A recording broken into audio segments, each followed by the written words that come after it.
Hey guys, so I just had the chance to shoot with the RF 85mm f2 Macro IS STM, and I was really excited about this lens. I was excited to get a chance to use it, and I really wanted to like this lens. I really wanted it to be good because it was really exactly what I was looking for, and it has a lot of features. It has the macro capabilities of shooting really close.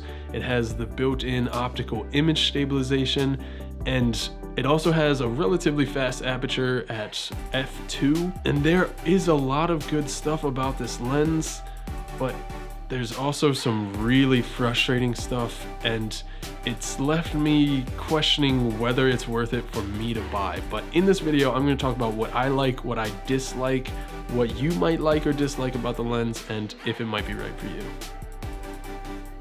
So as far as build quality and handling goes, it's a really great size and weight, and I think it balances basically perfect with the R series cameras. I used it primarily with the R6, but also with the R and a little bit with the RP, and it just fit really well and was really comfortable. The lens itself is primarily plastic lens construction that we've seen with pretty much all of the RF lenses, but it does have a metal lens mount, which is going to help with durability. It does not have weather sealing though, and it also doesn't come with any lens hood included with it. And of course, this lens is for the RF mount, which means that it's only going to work with the R series full frame mirrorless bodies from Canon, which right now is just the R, the RP, the R6, and the R5. On this lens, we have an electronic focusing ring. We also have the control ring that is specific to RF lenses, where you can map certain custom functions from the camera to be controlled directly from the lens. We have a switch to choose between auto and manual focus. We have a switch to turn the image stabilization on the lens on and off. And we also have a switch to limit the focus. So we can set it to the entire focusing distance of the lens. We can limit it to only the macro focusing distance of the lens. And then we can limit it to everything but the macro focusing distance on the lens. And I was really excited to see this on the lens, because then you can control a little bit better based on what you're doing with the lens at that moment. And if I'm being honest, ergonomically, this is by far my favorite of the sub $1,000 prime lenses on the RF mount. So for photography, 85mm is kind of the standard go-to for a portrait length. And if that's what you're going to use this lens for, you are going to be super happy. Great image quality. If you're using it for that, I would definitely suggest turn the focus limiter on to not include the macro close focusing distance range of this lens, and your autofocus performance is going to be super fast and accurate. I was using this again mainly with the R6, and after hundreds of portrait shots with this lens on the R6, it was actually really hard to find any shots that weren't in focus, and the ones that I did find were my own fault because I was changing something or messing with something on the camera. So the performance for that purpose in autofocus is really great. Of course, one thing that stands out on this lens is the fact that the maximum aperture is f2 and not f1.8 like the other budget primes on the RF mount so far. But I will say, if you're worried about bokeh, with the compression at 85mm, you're not going to have a problem here. You can get really nice bokeh from this lens. And with low light performance, f1.8 to f2, it's not a big deal, but the light transmission from this lens is a little bit less than what you have on the RF 35mm. So there is going to be a difference in exposure settings, but with the R series cameras, they do really well at higher ISO values, so I really don't think this is going to be an issue at all for most people. We also get great color reproduction from this lens, really great sharpness and image quality, just like we would expect after if you've used the RF 35mm, you get the same quality that you would expect after using that lens. When we talk about macro photography, the autofocus performance is not as stellar here. But if you're shooting on a tripod, which I think most people shooting macro photography at 85mm are going to be shooting on a tripod, it's not going to be an issue at all. I did this ring macro shot here, something that might be comparable to something someone might do on a wedding shoot. And I will say it's not the best ring shot. It's pretty boring. There's not a lot going on. The rings are dirty in the shot, but it took me about 10 shots to get the focus nailed directly on the diamond in the ring here, but that was handheld. And handheld macro shot at 85 millimeters, I think that's pretty impressive. And I think this is going to be a really cool option for wedding shooters who like the 85 millimeter focal length and use that more throughout the wedding day, but have to have a macro lens, and maybe they usually carry around the 100 millimeter f2.8 macro, but only pull it out for those ring shots.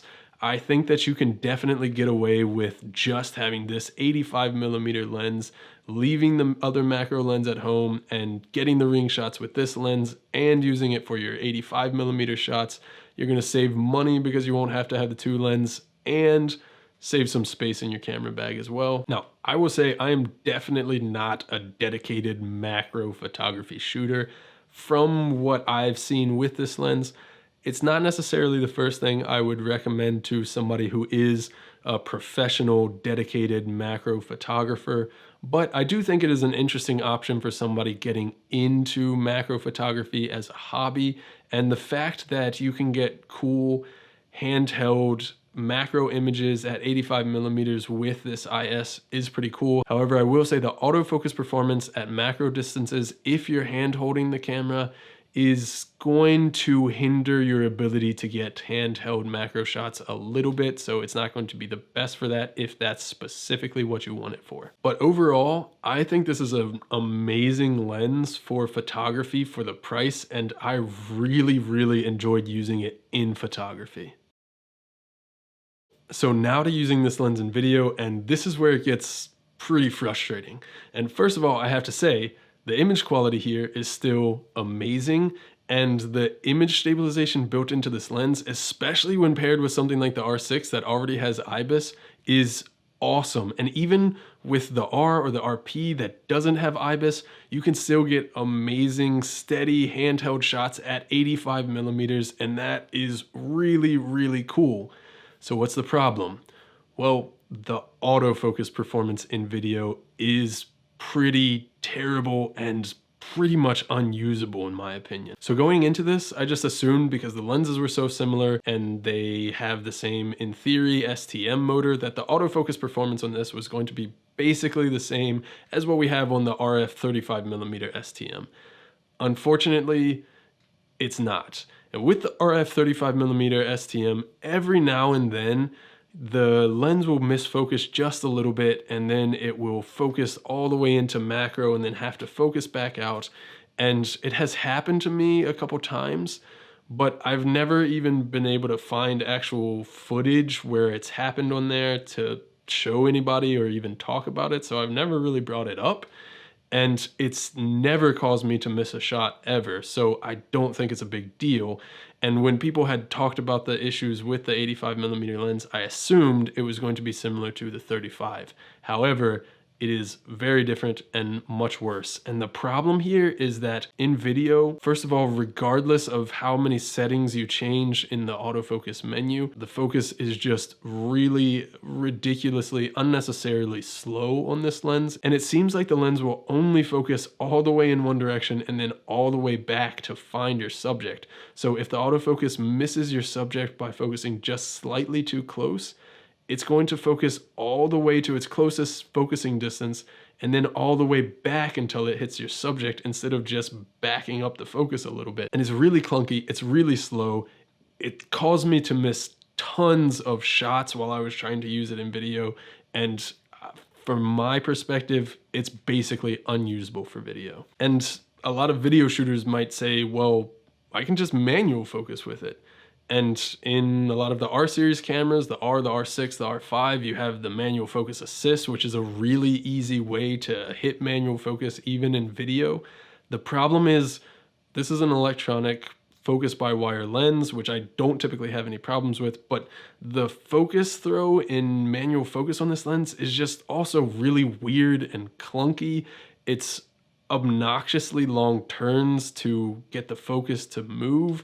Typically, especially with something that can focus at macro distances, I would want a longer focus throw, but this is just unnecessarily long, and it's just not a workable system. Now, this seems like it's mostly a firmware issue. The STM motor should be able to handle it, and I would hope that at some point Canon would be able to come out with a firmware update to make this lens focus better in and perform better in video. But I have not heard of any even plans for that to happen. I don't know if that is even fixable, and if it's not, and until it is, I definitely cannot recommend this lens for video. So, who is this lens for? I think it's a great lens for photography. And in fact, this is now my new recommendation for a relatively affordable 85mm lens for photographers. I think especially for someone like a wedding shooter who wants to have an 85mm lens and also needs a macro lens, but just for those couple shots with rings or detail shots, I think this is going to be perfect to cut down on some space in the camera bag, save a little bit of money, and just this is an all-around great lens for photographers. However, this lens is not for video. If you are looking for a more budget version of the EF 85mm f1.4 LIS, which is kind of the 85mm B-roll king, and honestly, that's what I was kind of hoping it was going to be. It is definitely, unfortunately, not that. I think it's pretty much unusable in video because of the focus performance in autofocus and manual focus. And that's really what was so frustrating about this lens, because it's so good in photo and just becomes a different lens in video. And even if you're kind of a hybrid shooter that shoots photo and some video and you're trying to use this for both, I would not recommend this lens at all if video is any part of what you're trying to use it for. But anyway, that was my experience with the lens. I hope you found it helpful. If you did like it, give it a thumbs up. If you're thinking about this lens, let me know in the comments below. What are your thoughts on the lens? If you're thinking about buying this lens or any of the other gear that I've mentioned in this video, I'll leave affiliate links in the description below. If you purchase through those at no extra cost to you, you'll help support this channel so that I can keep making videos for you guys. If you haven't yet, hit the subscribe button. See ya.